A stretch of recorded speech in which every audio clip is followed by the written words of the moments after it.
And now, Chapter 31, Deliverance of Paundraka and the King of Kashi.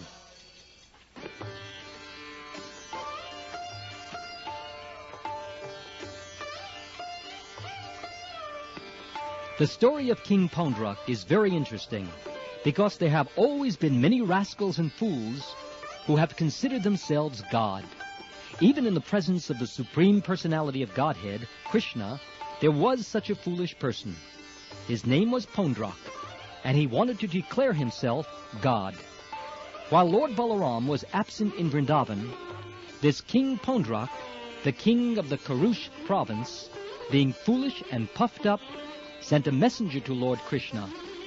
Lord Krishna is accepted as the Supreme Personality of Godhead. But King Paundraka directly challenged Krishna through the messenger, who stated that Paundraka, not Krishna, was Vasudeva. In the present day, there are many foolish followers of such rascals. Similarly, in Paundraka's day, many foolish men accepted Paundraka as the Supreme Personality of Godhead. Because he could not estimate his own position, Paundraka falsely thought himself to be Lord Vasudeva. Thus the messenger declared to Krishna that out of his causeless mercy, King Paundraka, the Supreme Personality of Godhead, had descended on earth just to deliver all distressed persons.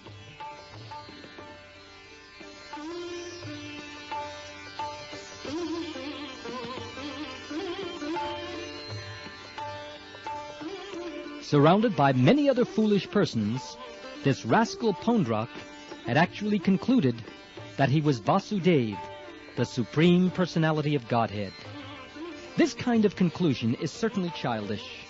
When children are playing, they sometimes create a king amongst themselves, and the child selected thinks that he is the king. Similarly, many foolish persons, due to ignorance, select another fool as God, and then the rascal considers himself God, as if God could be created by childish play or by the votes of men. Under this false impression, thinking himself the Supreme Lord, Paundraka sent his messenger to Dwarka to challenge the position of Krishna. The messenger reached the royal assembly of Krishna in Dwarka and conveyed the message given by his master, Paundraka. The message contained the following statements. I am the only Supreme Personality of Godhead, Vasudeva. No man can compete with me. I have descended as King Paundraka, taking compassion on the distressed, conditioned souls out of my unlimited, causeless mercy. You have falsely taken the position of Vasudeva without authority, but you should not propagate this false idea. You must give up your position. O descendant of the Yadu dynasty, please give up all the symbols of Vasudeva, which you have falsely assumed, and after giving up this position, come and surrender unto me. If out of your gross impudence you do not care for my words, then I challenge you to fight. I am inviting you to a battle in which the decision will be settled.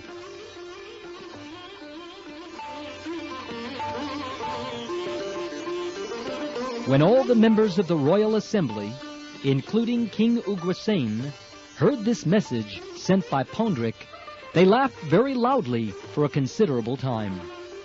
After enjoying the loud laughter of all the members of the assembly, Krishna replied to the messenger as follows.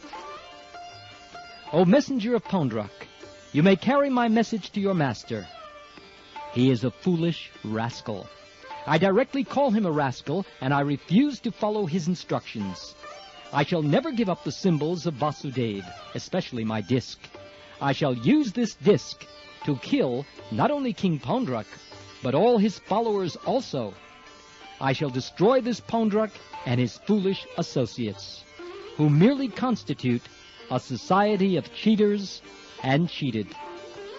O foolish king.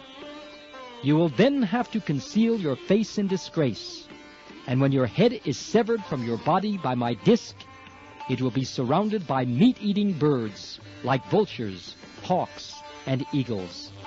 At that time, instead of becoming my shelter, as you have demanded, you will be subject to the mercy of these low-born birds. At that time, your body will be thrown to the dogs, who will eat it with great pleasure.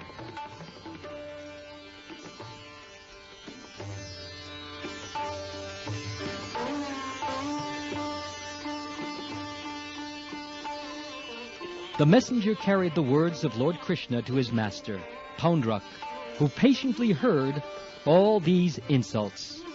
Without waiting any longer, Lord Krishna immediately started out on his chariot to punish the rascal Paundraka.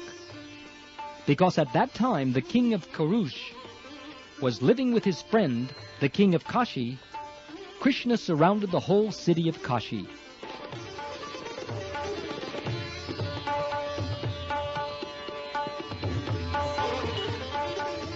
King Paundraka was a great warrior, and as soon as he heard of Krishna's attack, he came out of the city with 2 Akshohini divisions of soldiers, over 400,000 strong. The king of Kashi was also a friend of King Paundraka, and he came out with 3 Akshohini divisions, or about 600,000 men. When the 2 kings came before Lord Krishna to oppose him, Krishna saw Paundraka face to face for the first time. Krishna saw that Paundraka had decorated himself with the symbols of the conch shell, disc, lotus, and club.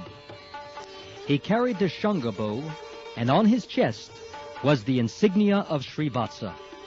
His neck was decorated with a false Kaustuba jewel, and he wore a flower garland in exact imitation of Lord Vasudeva. He was dressed in yellow silken garments, and the flag on his chariot carried the symbol of Garuda, exactly imitating Krishna's. He had a very valuable helmet on his head, and his earrings, like swordfish, glittered brilliantly. On the whole, however, his dress and makeup were clearly imitation. Anyone could understand that he was just like someone on stage playing the part of Vasudeva in false dress. When Lord Sri Krishna saw Paundraka imitating his posture and dress, he could not check his laughter, and thus he laughed with great satisfaction.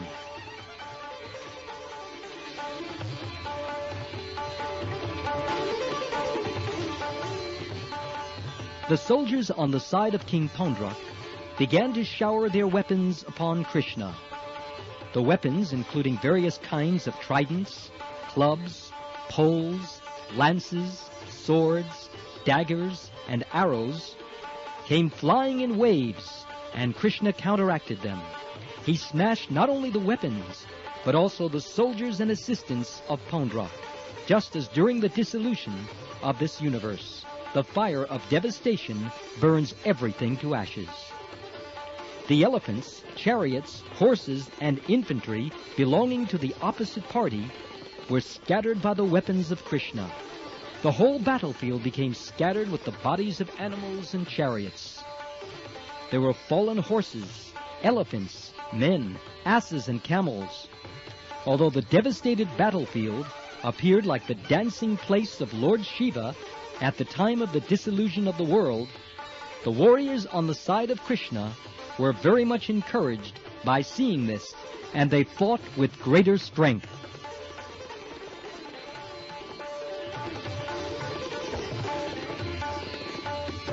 At this time, Lord Krishna told Paundraka, "Paundraka, you requested me to give up the symbols of Lord Vishnu, specifically my disc. Now I will give it up to you. Be careful. You falsely declare yourself Vasudeva, imitating me.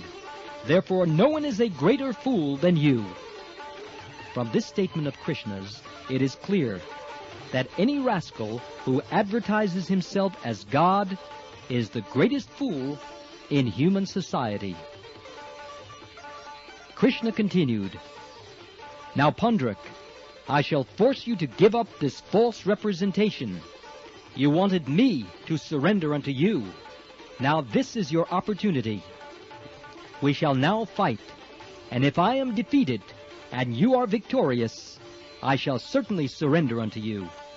In this way, after chastising Paundraka very severely, he smashed Paundraka's chariot to pieces by shooting an arrow. With the help of his disc, he separated Paundraka's head from his body, just as Indra shaves off the peaks of mountains by striking them with his thunderbolts. Similarly, he also killed the king of Kashi with his arrows. Lord Krishna specifically arranged to throw the head of the king of Kashi into the city of Kashi itself, so that his relatives and family members could see it. Krishna did this just as a hurricane carries a lotus petal here and there. Lord Krishna killed Paundraka and his friend Kashiraj on the battlefield, and then he returned to his capital city, Dwarka.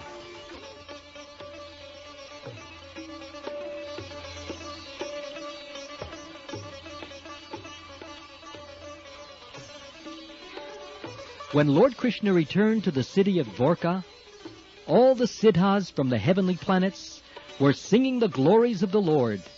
As far as Paundraka was concerned, somehow or other, he always thought of Lord Vasudeva by falsely dressing himself in that way. And therefore Paundraka achieved Sarupya, one of the 5 kinds of liberation, and was thus promoted to the Vaikuntha planets, where the devotees have the same bodily features as Vishnu, with 4 hands holding the 4 symbols. Factually, his meditation was concentrated on the Vishnu form, but because he thought himself Lord Vishnu, it was offensive. After being killed by Krishna, however, that offense was mitigated. Thus he was given Sarupya liberation, and he attained the same form as the Lord.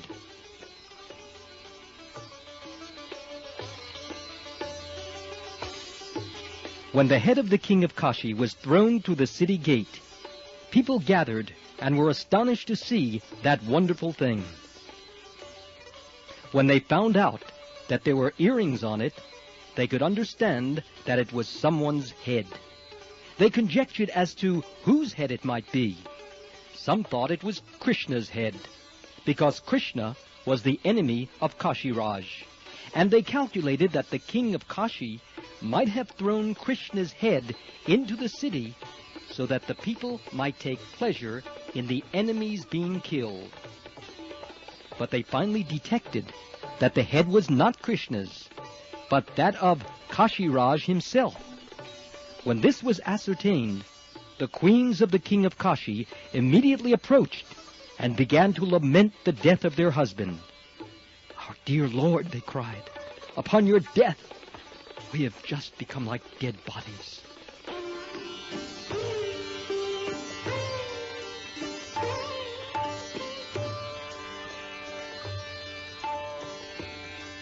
The king of Kashi had a son, whose name was Sudakshan.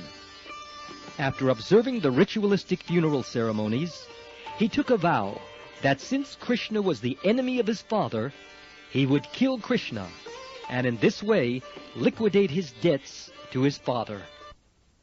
Therefore, accompanied by a learned priest qualified to help him, he began to worship Mahadev, Lord Shiva. The lord of the kingdom of Kashi is Vishwanath, or Lord Shiva. The temple of Lord Vishwanath is still existing in Varanasi, and many thousands of pilgrims still gather daily in that temple. By the worship of Sudakshan, Lord Shiva was very much pleased, and he wanted to give a benediction to his devotee. Sudakshan's purpose was to kill Krishna, and therefore he prayed for a specific power by which to kill him. Lord Shiva advised that Sudakshan, assisted by the Brahmins, execute the ritualistic ceremony for killing one's enemy. This ceremony is also mentioned in some of the Tantras. Lord Shiva informed Sudakshan that if such a black ritualistic ceremony were performed properly, then the evil spirit named Dakshinagni would appear to carry out any order given to him. He would have to be employed, however, to kill someone other than a qualified Brahmin. In such a case, he would be accompanied by Lord Shiva's ghostly companions, and the desire of Sudakshin to kill his enemy would be fulfilled.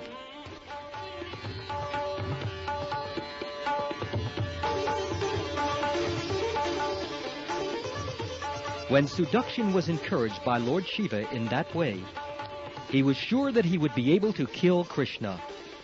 With a determined vow of austerity, he began to execute the black art of chanting mantras, assisted by the priests. After this, out of the fire came a great demoniac form, whose hair, beard, and mustache were exactly the color of hot copper. This form was very big and fierce. As the demon arose from the fire, cinders of fire emanated from the sockets of his eyes. The giant fiery demon appeared still more fierce due to the movements of his eyebrows. He exhibited long, sharp teeth, and sticking out his tongue, licked both sides of his lips. He was naked, and he carried a big trident, blazing like fire. After appearing from the fire of sacrifice, he stood wielding the trident in his hand.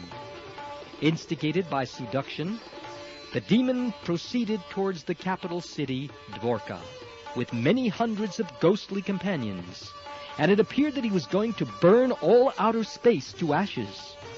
The surface of the earth trembled because of his striking steps. When he entered the city of Dwarka, all the residents panicked, just like the animals in a forest fire.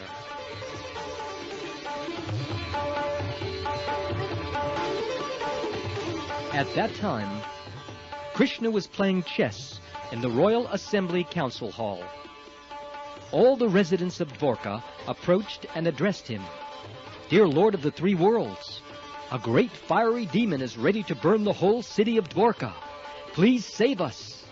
Thus, after approaching Lord Krishna, all the inhabitants of Dwarka appealed to him for protection from the fiery demon who had just appeared in Dwarka to devastate the whole city.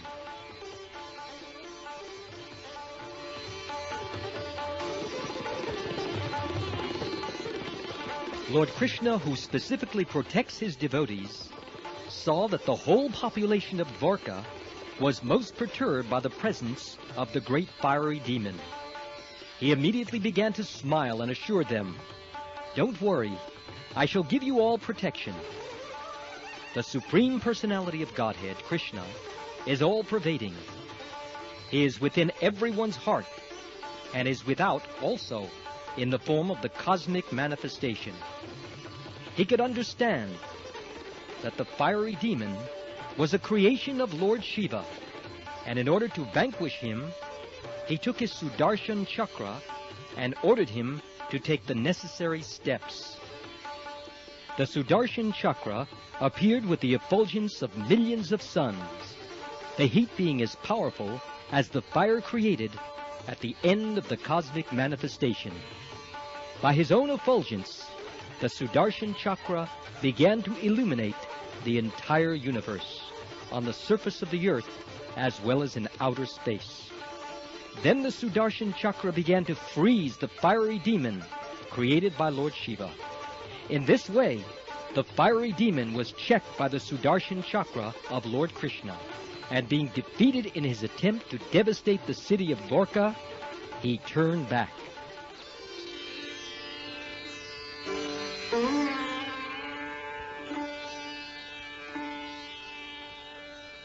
Having failed to set fire to Dwarka, he went back to Varanasi, the kingdom of Kashiraj.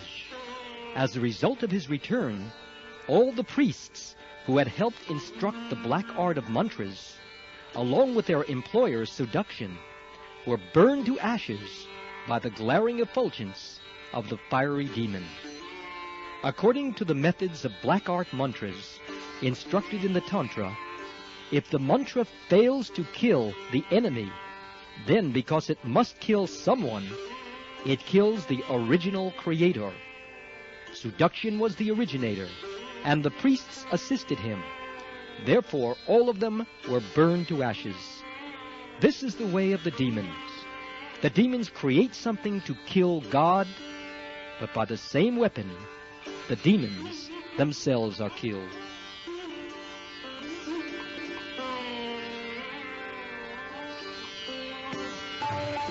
Following just behind the fiery demon, the Sudarshan Chakra also entered Varanasi. This city of Varanasi had been very opulent and great for a very long time. Even now, the city of Varanasi is opulent and famous, and it is one of the important cities of India. There were then many big palaces, assembly houses, marketplaces, and gates, with large and very important monuments by the palaces and gates. Lecturing platforms could be found at each and every crossing of the roads. There were buildings that housed the treasury, elephants, horses, chariots, and grains, and places for distribution of foodstuff. The city of Varanasi had been filled with all these material opulences for a very long time. But because the king of Kashi and his son Sudakshin were against Lord Krishna, the Vishnu Chakra, Sudarshan, the disc weapon of Lord Krishna, devastated the whole city by burning all these important places. This excursion was more ravaging than modern bombing. The Sudarshan Chakra, having thus finished his duty, came back to his Lord, Sri Krishna, at Dwarka.